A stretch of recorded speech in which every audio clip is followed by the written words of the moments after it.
Hi guys, it's Katie, one of the youth team at Wickham Baptist. It's great to be back with you after taking some time out to look after my new baby. I'm sad not to see everyone in person this morning, but we will meet soon, and I believe that. So this week we're in the 4th week of lockdown. I wonder, how are you feeling? Some of you may be feeling happy and enjoying time with the family, getting the one up on your younger brother or sister, etc, etc. Some of you may be feeling sad. Maybe someone you know is ill, or someone you know has sadly died. Maybe you're feeling anxious or worried about things. Maybe you're quite angry about the situation. All of those emotions, all of those feelings are absolutely fine to have. But it's important that we bring those emotions before God. In a time of quiet now, why don't you tell God how you're feeling? Don't hold back.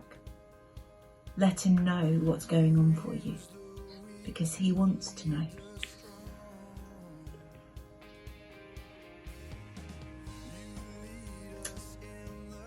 So today, after the excitement of Easter last week, today is what's called Sphere Sunday. And even I had to ask Rob what that meant, because I didn't know. But basically it is a posh way of saying it's Frontline Sunday, thinking about how we show our faith on our own front lines. And I know we've talked about that in the past. And we've talked about how your front line as young people is often your school and your friends at school. Or maybe it's your friends at school, sports club, or at Scouts, or the other activities that you do in the week. Your front line is basically where you're meeting people who don't know Jesus, and how you are showing the love of Jesus to them. But of course now our front lines have changed, and we're going to think about how they have changed and what they might look like now as part of our session today. But first of all, let's look at our passage for today. If you've got your Bibles, maybe pause and run and get your Bibles now. We are looking at a book called Romans, which is in the second half of the Bible. After Matthew, Mark, Luke, John and Acts, you'll find Romans. And it's a letter. And we're going to be in chapter 15. And we'll be starting at verse 23 to 33.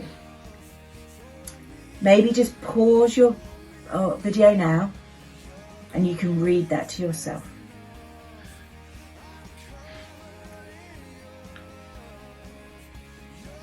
In this passage, Paul, who's a follower of Jesus after he had a dramatic conversion, is writing to new Christians in Rome. That's why the book's called Romans. And he's talking about his longing to see them. Just think quickly. When you read this passage, did anything stand out to you? Did you have any questions about the passage? Maybe if you're following on Facebook or Instagram, you can pop those in the comments below. Having read that, we understand that Paul really wants to see the new Christians in Rome. He talks about his longing, and you can hear it in his voice. But it may surprise you to know that Paul never made it to visit the Roman Christians in the way that he described there, by going via Spain.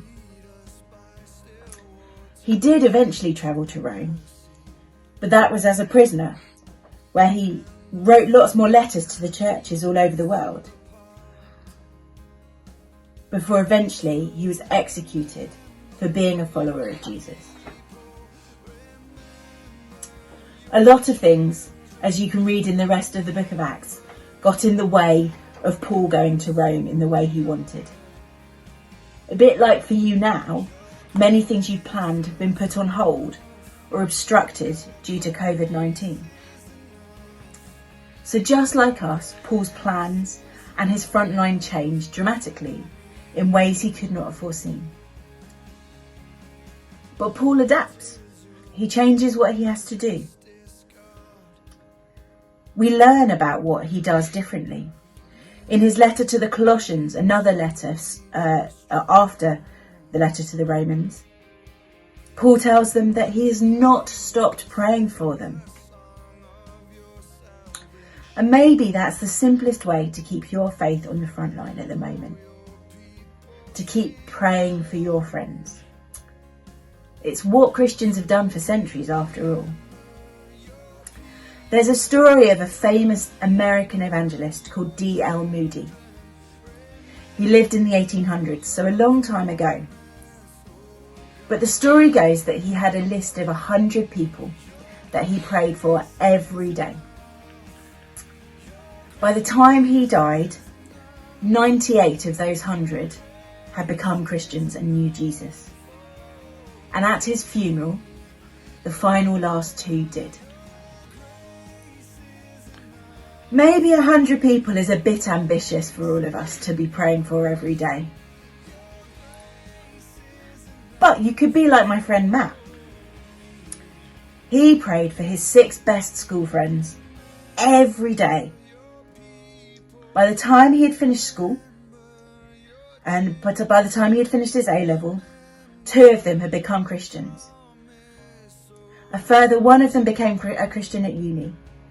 And every day he still prays for the other 3.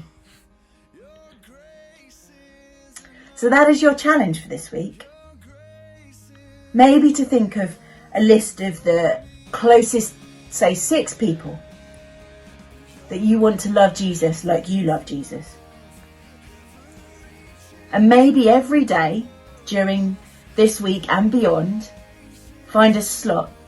Maybe it only has to be 2 minutes. Just to pray for them. Just to ask God that they may come to know him. I believe that God can do miracles in their lives. Why don't you ask God for those miracles? Guys, thanks for listening. Have a safe and blessed week.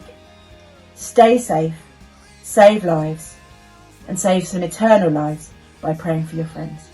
Thanks.